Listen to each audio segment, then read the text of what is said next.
नमस्कार, जोहार, झारखंड देख रहे हैं आप और मैं हूं आप सबके साथ सोनाली सिंह। राजधानी रांची में अपराध थमने का नाम नहीं ले रहा है। ताजा मामला रांची के डोरंडा थाना के हिनो इलाके का है, जहां एक जमीन कारोबारी की गोली मारकर हत्या कर दी गई। आपसी रंजिश में अपराधियों ने दिन दहाड़े इस वारदात को अंजाम दिया। वारदात के बाद से धाएं धाएं युवक की सरेआम हत्या, मौत पर पसरा मातम, इलाके में मचा कोहराम। ये लोगों की भीड़, पुलिस की मौजूदगी, सड़क पर गोली के खोखे, स्ट्रेचर पर वारदात हुई है। आप सोच रहे होंगे कि ये सब है क्या, तो हम आपको ये जो आप दहशत सड़कों पर देख रहे हैं, दरअसल ये राजधानी रांची की तस्वीर है, जहां बेखौफ अपराधियों ने दिन दहाड़े इस घटना को अंजाम दिया। बीच सड़क पर दहशत का आलम आप इस भीड़ से ही लगा सकते हैं। राजधानी रांची में अपराधियों ने बीच सड़क पर ताबड़तोड़ फायरिंग करते हुए एक युवक की हत्या कर दी। घटना डोरंडा थाने के हिनू इलाके में हुई। इस घटना से पुलिस सख्ते में है, तो वहीं लोगों में भी दहशत है। आइलेक्स सिनेमा के पास यह घटना हुई है, जिसमें कि कुछ अज्ञात। वहीं मृतक अल्ताफ जमीन कारोबारी था। कार में सवार अल्ताफ को बाइक सवार अपराधियों ने 4 से 5 गोली मारी है। मिली जानकारी के मुताबिक कार में ही अल्ताफ की मौत हो गई थी, लेकिन उसे पुलिस रिम्स में ले गई, जहां डॉक्टरों ने उसे मृत घोषित कर दिया। मृतक के दोस्तों ने गोलीबारी में वार्ड पार्षद मोहम्मद रिजवान का हाथ होने की आशंका जताई है। अल्ताफ नगरी में रहता है। गोली चलाने का 15 दिन पहले गोली चली थी। अली खान डोरंडा निवासी ने गोली चलाया था। अल्ताफ ने लिखित शिकायत डोरंडा थानेदार को दिया है। वहीं सिटी एसपी ने कहा है कि मृतक अल्ताफ पर रांची के कई थाने में मामले दर्ज थे। उन्होंने कहा कि हत्या क्यों की गई है और कौन लोग इसमें शामिल है, इसकी जांच जारी है और जल्द ही आरोपियों की गिरफ्तारी कर ली जाएगी। अब ये देखना पड़ेगा किस मामले के कारण है, किस कारण से घटना हुई है। पूरे मामले का खुलासा होने के बाद ही यह कर पाएंगे। बहरहाल लाख कोशिश के बावजूद पुलिस अपराधियों पर नकेल कसने में विफल साबित हो रही है। वहीं लगातार हो रही आपराधिक घटनाओं से लोगों में पुलिस के प्रति असंतोष भी बढ़ रहा है। जरूरत है अपराधियों पर लगाम लगाने की और जल्द से जल्द सलाखों के पीछे पहुंचाने की, ताकि जिले में पुलिस का इकबाल बना रहे। न्यूज़ 18 के लिए रांची से ओम प्रकाश की रिपोर्ट। गुमला में लगातार दूसरे दिन आईडी ब्लास्ट हुआ। कुरुमगढ़ के किरगानी जंगल में बुधेश्वर दस्ता द्वारा बिछाए गए आईडी ब्लास्ट की चपेट में आने से एक ग्रामीण की मौत हो गई। मृतक का नाम रामदेव मुंडा था और वो कुरुमगढ़ के बारडी का रहने वाला बताया जा रहा था।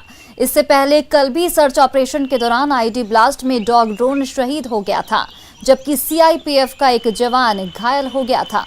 एसपी ने बताया कि कल आईडी ब्लास्ट के बाद सर्च ऑपरेशन के दौरान बुधेश्वर दस्ते के साथ सुरक्षा बलों की मुठभेड़ भी हुई थी।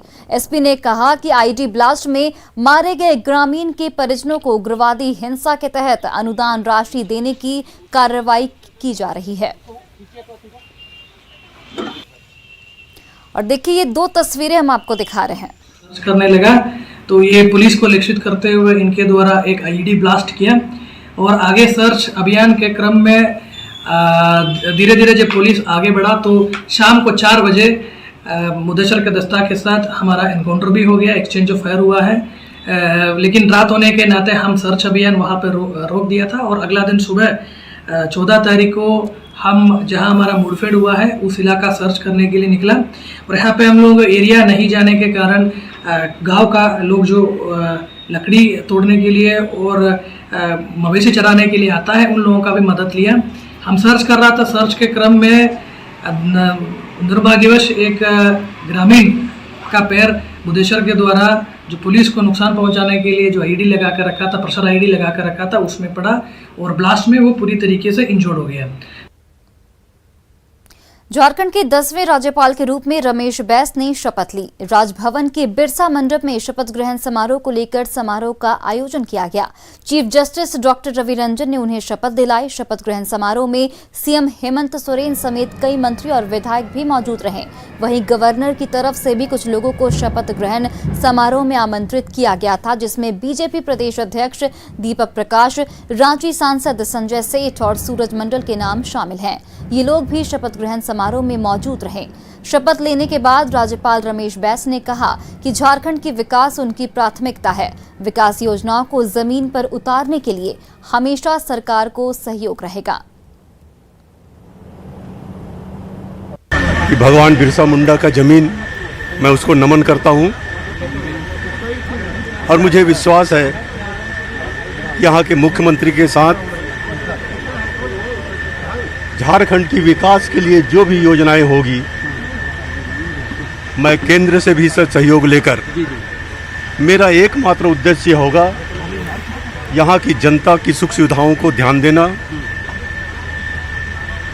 झारखंड का विकास होना चाहिए। आदरणीय रमेश बैस जी, इनका भी संसदीय इतिहास बहुत पुराना है। 7 बार सांसद भी रहे। आदरणीय वाजपेयी जी के मंत्रिमंडल में मंत्री भी रहे। इसके पहले भी राज्यपाल थे। तो स्वाभाविक रूप से उनके अनुभव का लाभ झारखंड राज्य को प्राप्त होगा, ये हम लोग विश्वास करते हैं। झारखंड के नए राज्यपाल रमेश बैस के शपथ ग्रहण समारोह में राज्य के पहले मुख्यमंत्री बाबूलाल मरांडी को आमंत्रित नहीं किया गया। इसकी जानकारी बाबूलाल मरांडी ने खुद दी। आइए आपको सुनाते हैं कि बाबूलाल मरांडी ने क्या कुछ कहा। देखिए, यही तो आप समझ सकते हो ना कि इतना नॉर्मल भी कर्टसी में नहीं देखता हूँ, क्योंकि हम तो वो अपोजिशन के हमें लीडर नहीं मानते हो। लेकिन इस राज्य के भी हम मुख्यमंत्री रहे हैं। उस नाते से भी पहले जब हम कुछ भी विधायक भी नहीं होते थे, तब राजभवन में कोई भी फंक्शन होता था तो निश्चित रूप से हमें आमंत्रण दिया जाता था, बुलाया जाता था, किसी की भी चाहे सरकार रही हो। मुख्यमंत्री हेमंत सोरेन रांची के करमटोली में केंद्रीय धुमकुड़िया भवन का भूमि पूजन किया। 1,47 लाख की लागत से 1 साल में धुमकुड़िया भवन का निर्माण किया जाएगा। इस मौके पर सीएम हेमंत सोरेन ने कहा कि आदिवासी समुदाय का अब तक उतना विकास नहीं हुआ जितना होना चाहिए था। अब भी आदिवासी समाज पिछड़ा है। सीएम ने कहा कि आदिवासी समाज को समाज और संस्कृति के साथ दिशा देने की कोशिश की जा रही है। नई पीढ़ी को कुछ सीखने को यहाँ मिलेगा। वहीं बीजेपी विधायक सीपी सिंह ने इस मौके पर कहा कि रघुवर सरकार में धुमकुड़िया भवन का शिलान्यास हुआ था, लेकिन योजना को बढ़ाकर दोबारा आज भूमि पूजन किया गया।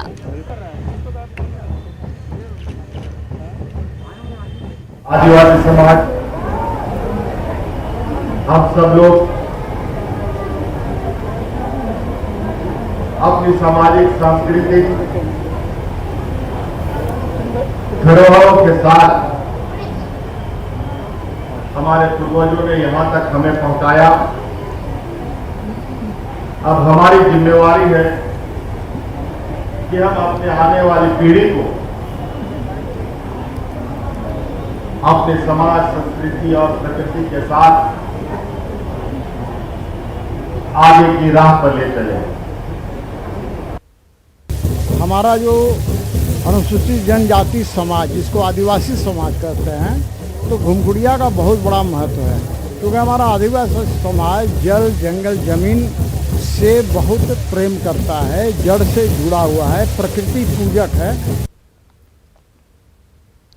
लॉ एंड ऑर्डर और करप्शन को लेकर पूर्व सीएम रघुवर दास ने राज्य सरकार पर निशाना साधा है। उन्होंने कहा कि राज्य में चरम पर भ्रष्टाचार है। आदिवासी मुख्यमंत्री होने के बाद भी आदिवासियों को शोषण किया जा रहा है। सरकार के संरक्षण में बालू, पत्थर और माइंस में अवैध कारोबार बढ़ रहा है।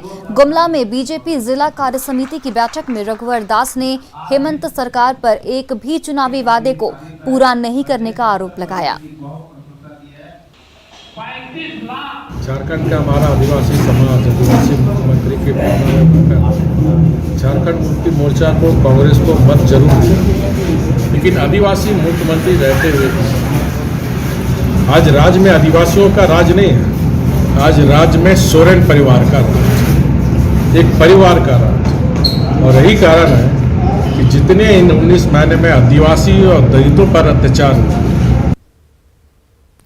पूर्व मुख्यमंत्री और बीजेपी विधायक दल के नेता बाबूलाल मरांडी ने राज्य में खनिज संपदा की लूट का आरोप लगाया है। उन्होंने कहा कि सत्ता के संरक्षण में संथाल में खनिज संपदा की लूट हो रही है। उन्होंने ये भी कहा कि इसे लेकर मुख्यमंत्री की भाभी ने भी सवाल उठाए थे। ऐसे में बिना सत्ता के संरक्षण के लूट संभव नहीं है। लेकिन जब सरकार और सत्ता में बैठे हुए लोगों की बिना संलिप्तता के उस क्षेत्र से इतनी बड़ी तादाद में खनिज संपदा की, चाहे बालू हो, चाहे कोयला हो या पत्तल हो, चोरी नहीं हो सकती है। इलीगल वहाँ से बाहर नहीं जा सकता है। तो निश्चित रूप से सत्ता में बैठे हुए लोगों के संरक्षण में ही ये सारे काम वहाँ हो रहा है। झारखंड में SC/ST की प्रोन्नति का मामला एक बार फिर गरमाने लगा है। राज्य सरकार ने इसे लेकर 3 सदस्यीय कमेटी बनाई है, लेकिन सत्ताधारी विधायक की उस पर सवाल उठा रहे हैं।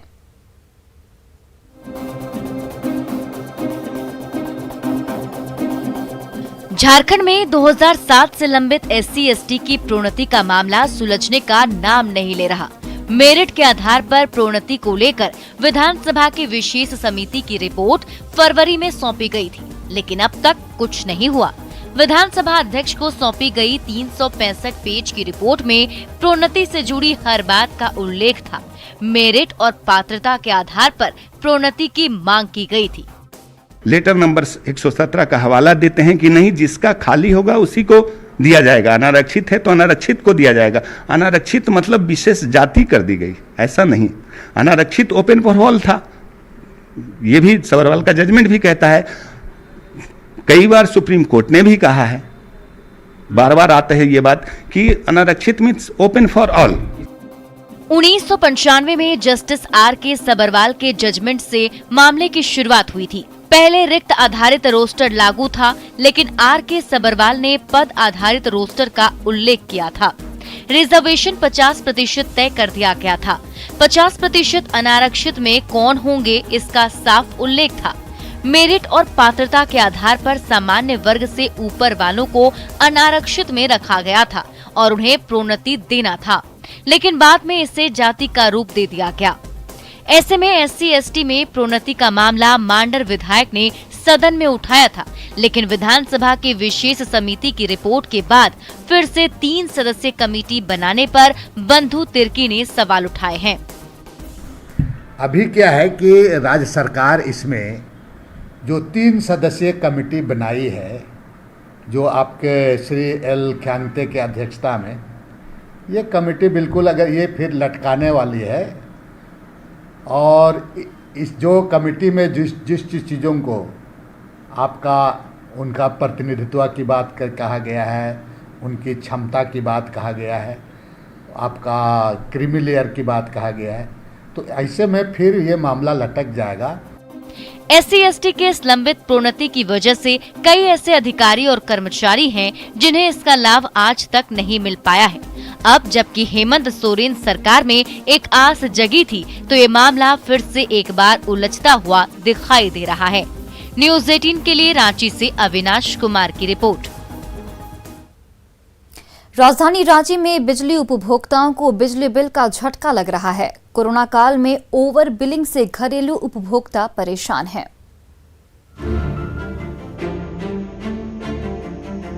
कोरोना काल में राजधानी रांची के लोगों को बिजली बिल का झटका लग रहा है। राज्य में नई एजेंसी बहाल होने के बाद ये परेशानी बढ़ी है। घरेलू उपभोक्ताओं को प्रति महीने के हिसाब से 5,000 से 10,000 तक का बिल थमाया जा रहा है। बिल आ गया, देखिए 5,800 का, तो इसमें हम क्या कर, हाँ 1 महीना भी नहीं हुआ समझिए कि मेरा हर एक महीना का जैसे 2,000 अप्रोक्स आता है, 1,500 2,000, पर अभी 3-4 महीना बाद ये बिजली बिल मिला और ये मुझे 28,000 का मिला है, जो कि उम्मीद से बहुत ज़्यादा है। ओवर बिजली बिल को लेकर बिजली विभाग के अधिकारियों के पास अपने अपने तर्क हैं। विभाग का साफ कहना है कि मीटर रीडिंग के आधार पर उपभोक्ताओं का बिल जनरेट किया जाता है। अगर किसी भी उपभोक्ता को बिल को लेकर कोई संशय है तो वो विभाग को आवेदन देकर इसका समाधान कर सकते हैं। मीटर में जितने मेरे यूनिट उठे होते हैं उसके आधार पे बिल इशू होता है। अगर किसी भी उपभोक्तागण को लगता है कि उनके बिल में शिकायत है या उनके बिल में गड़बड़ी है तो इसका जांच हम लोग विभागीय अधिकारी को भेज करके सहायक अभियंता हुए चाहे आपको जूनियर इंजीनियर जा करके वहाँ रीडिंग ले लेते हैं। और अगर लगता है कि ज़्यादा रीडिंग का बिल आ गया है तो उस रीडिंग को सुधार करते हुए फिर से आपको रेक्टिफाई बिल देते हैं। झारखंड में कभी बिजली की समस्या तो कभी बिजली बिल की परेशानी आम बात है। कोरोना संक्रमण काल में जब लोगों की आय कम हुई है तब ओवर बिजली बिल का झटका बिजली उपभोक्ताओं की परेशानी को दोगुना करने जैसा है। न्यूज़ 18 के लिए रांची से अविनाश कुमार की रिपोर्ट। और फिलहाल रुकते हैं एक छोटे से ब्रेक के लिए।